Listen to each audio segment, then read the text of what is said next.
apa yang menjadi jaminan hidup kita di masa yang akan datang, apa yang menjadi pegangan atas hidup kita yang menjamin bahwa masa depan kita itu penuh pengharapan, masa depan kita itu penuh dengan masa depan yang gilang gemilang. Yang menjaminnya adalah kasih setia Tuhan yang pernah kita nikmati di masa yang lalu. Jadi kebaikan Tuhan, semua anugerah, kemurahan, kasih karunia, dan hal yang baik yang Tuhan pernah lakukan di masa-masa yang lalu akan menjadi jaminan kita di masa yang akan datang. Tuhan akan memberkatin kita, Tuhan akan tetap menyertai, Tuhan akan tetap melakukan hal yang ajaib dalam kehidupan kita. Kalau kita benar-benar menjadi orang yang mencintai dan mengasihi Tuhan, yang menganggap Tuhan sebagai penolongnya, yang menganggap Tuhan sebagai gembalanya yang baik. Tuhan harus menjadi yang utama dahulu. Tuhan harus menjadi yang pertama dalam kehidupan kita. Dan hari ini kita akan belajar bahwa hidup kita ini harusnya berjalan dalam ketetapan Tuhan, berjalan dalam ritme dan cara kerja Tuhan. Berkali-kali saya berbicara bahwa akhir zaman ini dibutuhkan orang-orang yang mau nurut dengan semua yang Tuhan mau, berjalan dengan pusat kehendak Tuhan. Bukannya sekedar menjalani hidup, bukannya sekedar berjalan seperti yang dia mau sendiri, mengikuti intuisinya, mengikuti nalurinya, sekedar menjalankan hidup, tapi hidup kita harus benar-benar menjadi berkat. Hidup kita harus berjalan dalam rencananya, dalam pusat kehendaknya, sehingga kita didapati menjadi hamba-hamba yang berkenan di hadapan Tuhan kita.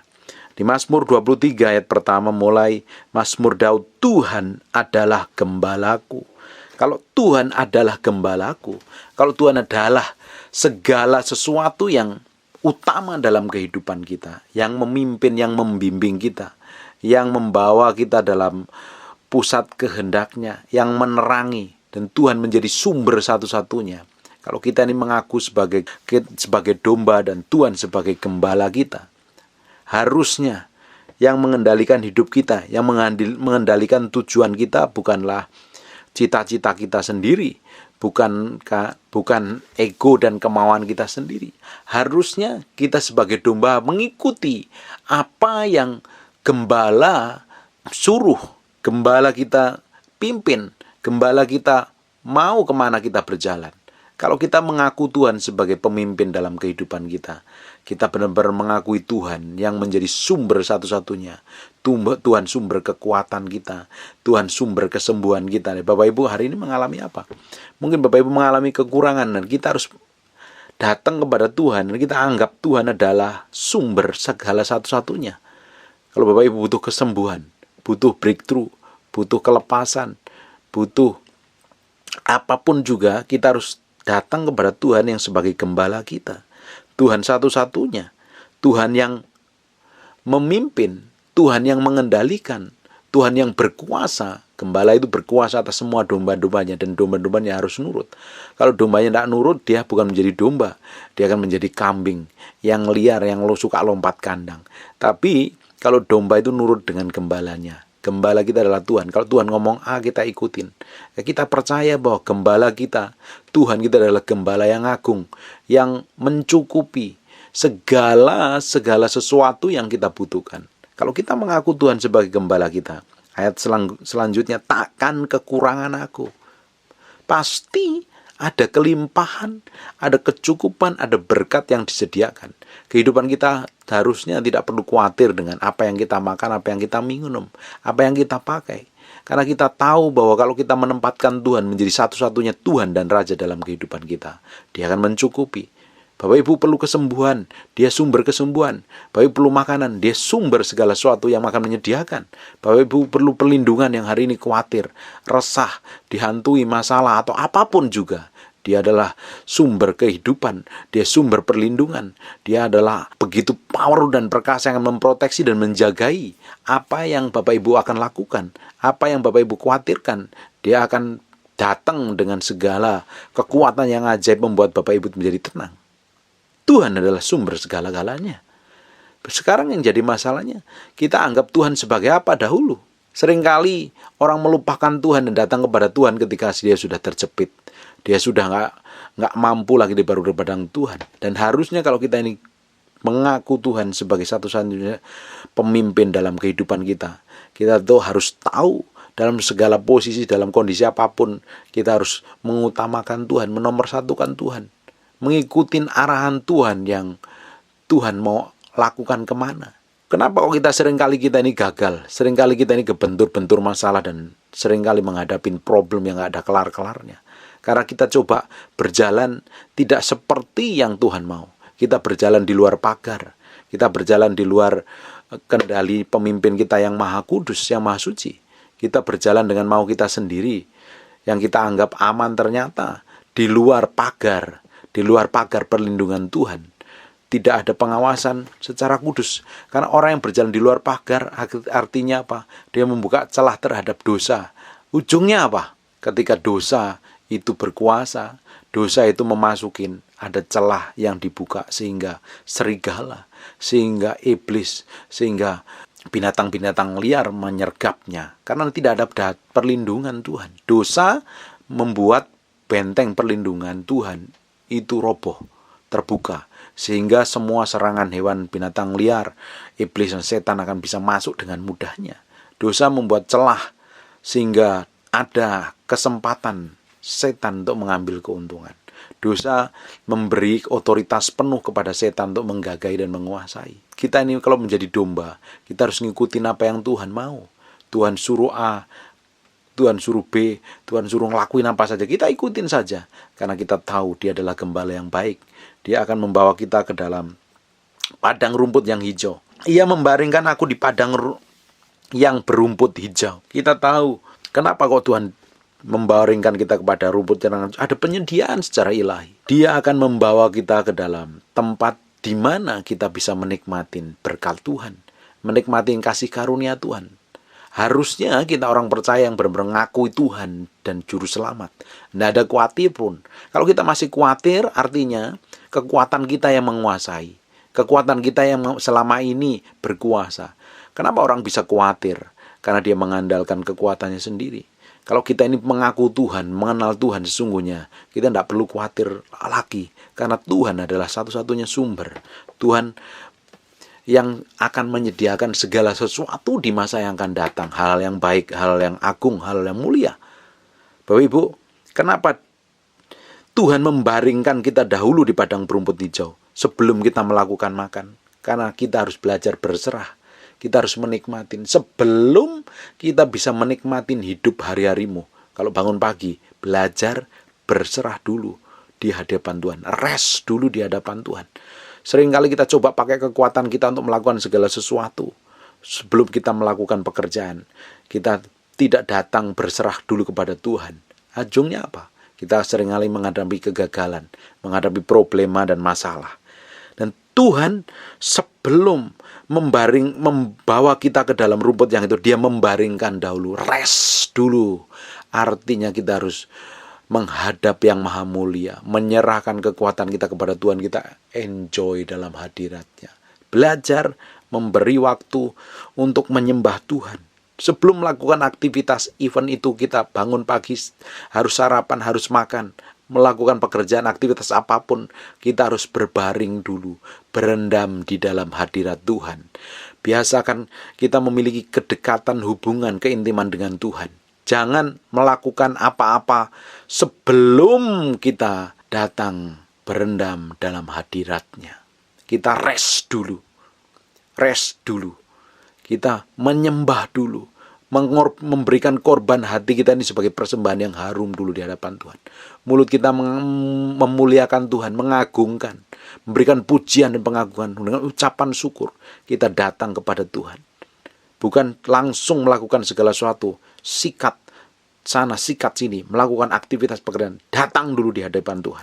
Sebelum kita makan rumput yang hijau, sebelum domba itu makan rumput yang hijau, dia dibawa ke dalam pembaringan untuk menikmati pembaringan rumput yang tenang, rumput yang penuh dengan berkat-berkat yang luar biasa sekali. Ia membimbing aku ke air yang tenang. Bapak Ibu, kita percaya bahwa Tuhan akan membimbing kita.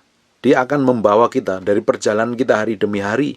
Itu akan membawa kita ke dalam satu perjalanan yang tujuannya sendiri adalah Tuhan. Dia akan membimbing kita step by step. Dari satu langkah satu kepada langkah yang lain. Dari tingkat iman satu pada tingkat iman yang lain. Dia bimbing kita perlahan-lahan ke air yang tenang. Ia menyegarkan jiwaku. Dia tidak hanya melepaskan kita, membebaskan kita, dia tapi membimbing kita. Setelah kita ini berjalan di dalam dosa bertahun-tahun dan kita terima Tuhan sebagai juru selamat, sebagai Allah satu-satunya, dia membimbing kita ke dalam kekekalan yang abadi. Kita mengalami pengenalan firman dari satu kepada pengenalan firman yang lain, dari tingkat iman yang satu kepada iman yang lain, dan dia akan menyegarkan jiwa kita. Yang dahulu jiwamu tertekan, jiwamu merana, jiwamu kesepian, dan kita datang kepada Tuhan, dan Tuhan akan segarkan. Hanya satu-satunya Allah yang sanggup memberikan kelepasan, yang membebaskan, bahkan yang memberikan kedamaian sejati dalam kehidupan kita adalah Allah, pencipta langit dan bumi, Yesus Kristus Tuhan. Mungkin Bapak Ibu selama ini merana, ditinggalkan sendiri, kacau, hidupnya hampa, kekeringan, tidak dibesarkan oleh orang tua, tidak dapat kasih sayang, tidak dapat perhatian, hidup seperti sendiri, tidak ada yang memperhatikan, seperti yatim piatu, tidak ada orang yang peduli. Tetapi Tuhan tetap peduli. Tuhan tetap membimbing hidupmu ke dalam seluruh kebenaran. Mungkin ada beberapa orang yang hidup jatuh dalam dosa, merasa hina, merasa rendah, merasa tidak layak lagi. Tuhan akan memberikan kesempatan lagi.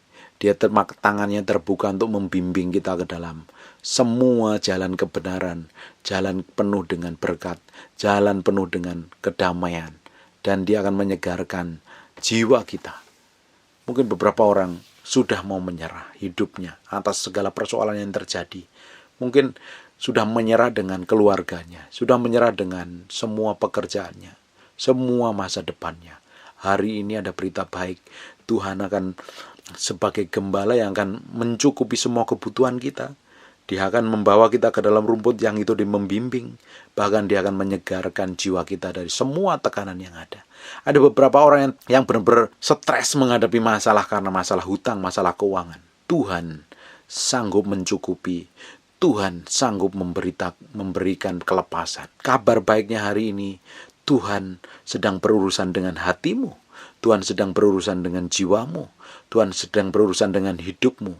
Dia mau hidupmu sebagai korban persembahan yang benar di hadapan Tuhan. Dan Tuhan akan bikin breakthrough dan terobosan. Bagian kita itu adalah nurut seperti yang Tuhan mau. Kalau kita tidak nurut, kita menjadi pemberontak. Kita akan menghadapi masalah, persoalan, dan problem. Kalau kita berjalan di luar kebenaran firman Tuhan, kita pasti ketemu masalah.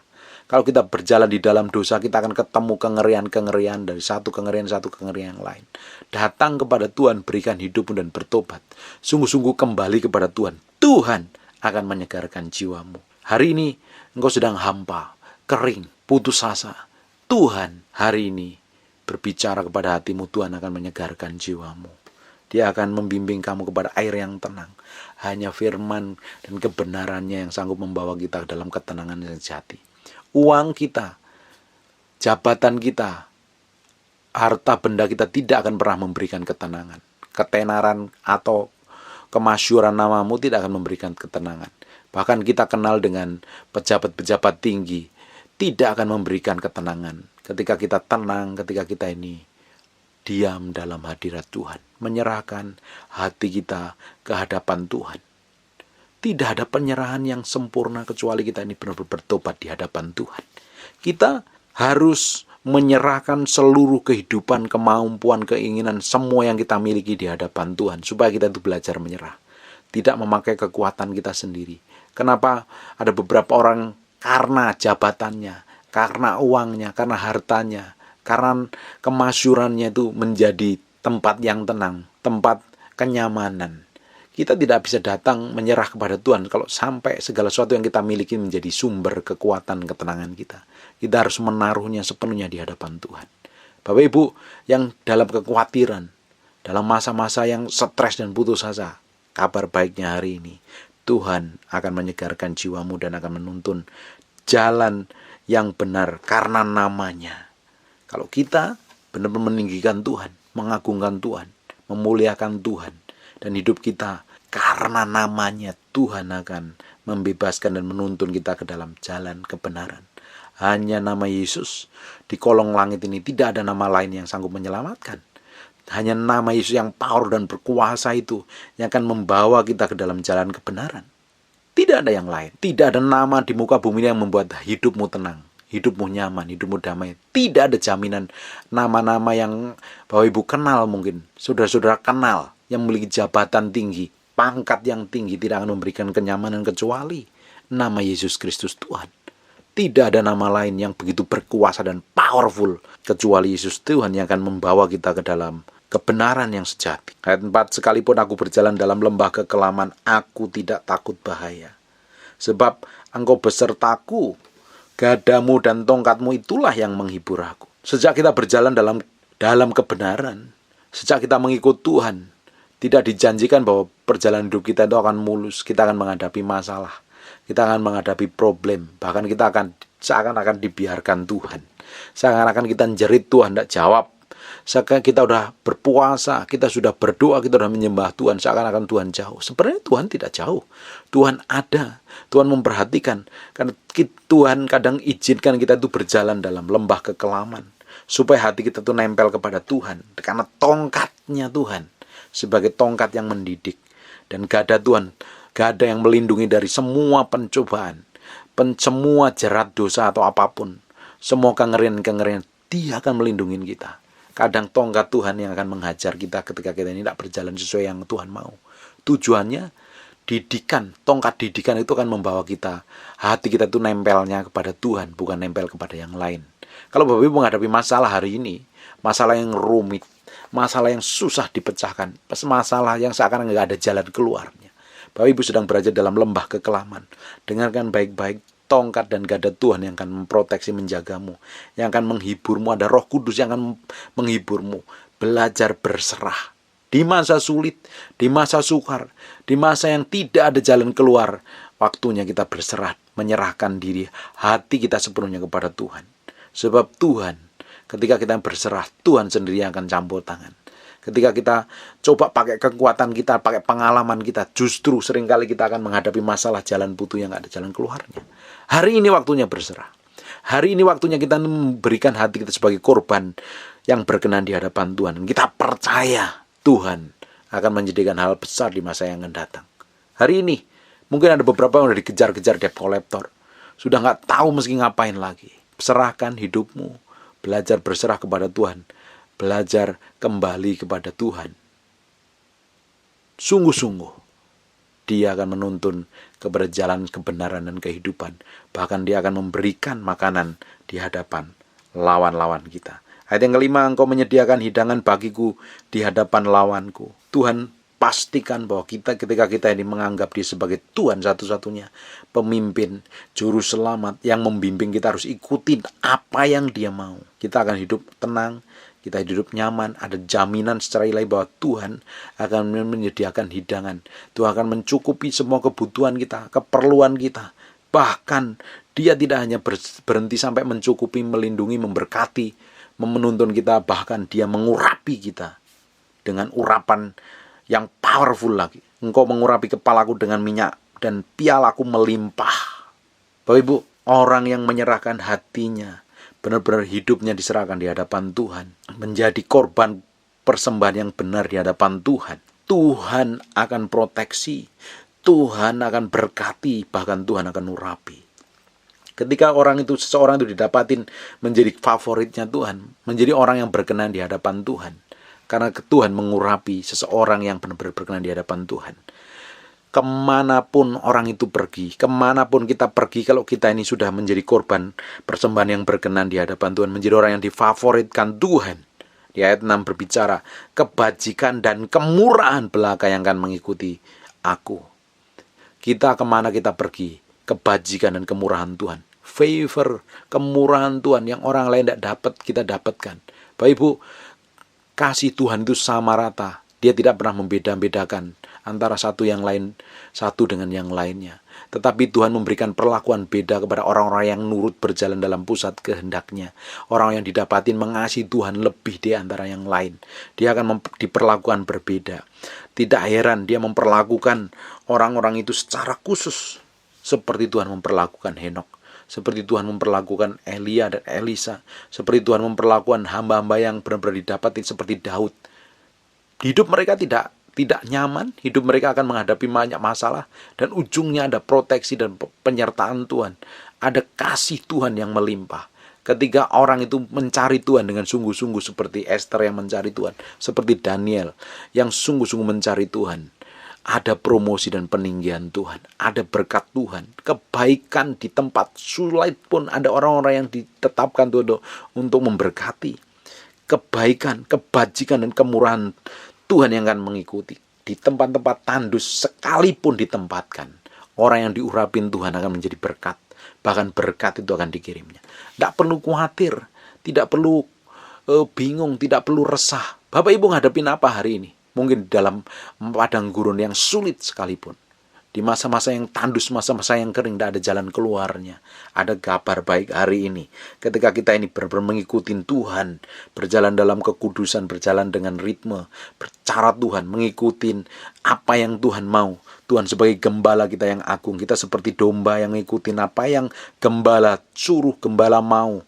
Dan ujungnya Tuhan akan memberkati. Tidak hanya memberkati, Tuhan mengurapi. Dan kemurahan dan kebajikannya Tuhan yang akan benar-benar melimpah dalam kehidupan kita. Orang yang mengasihi Tuhan sungguh-sungguh akan diperlakukan berbeda. Dia akan menjadi orang-orang favoritnya Tuhan. Seperti Esther menjadi favoritnya raja. Karena dia mempersiapkan dirinya dengan baik. Akhirnya raja suka dengan apa yang Esther lakukan. Sikap, tindakan, perlakuan, karakternya menjadi kesukaan para raja. Kesukaan Raja Ahasveros. Dan kita harusnya menyenangkan raja. Harusnya apa yang kita kerjakan itu harus menyenangkan Tuhan. Ketika Tuhan dapatin kita menjadi orang yang menyenangkan Tuhan, kebajikan dan kemurahan Tuhan yang akan mengikuti kita.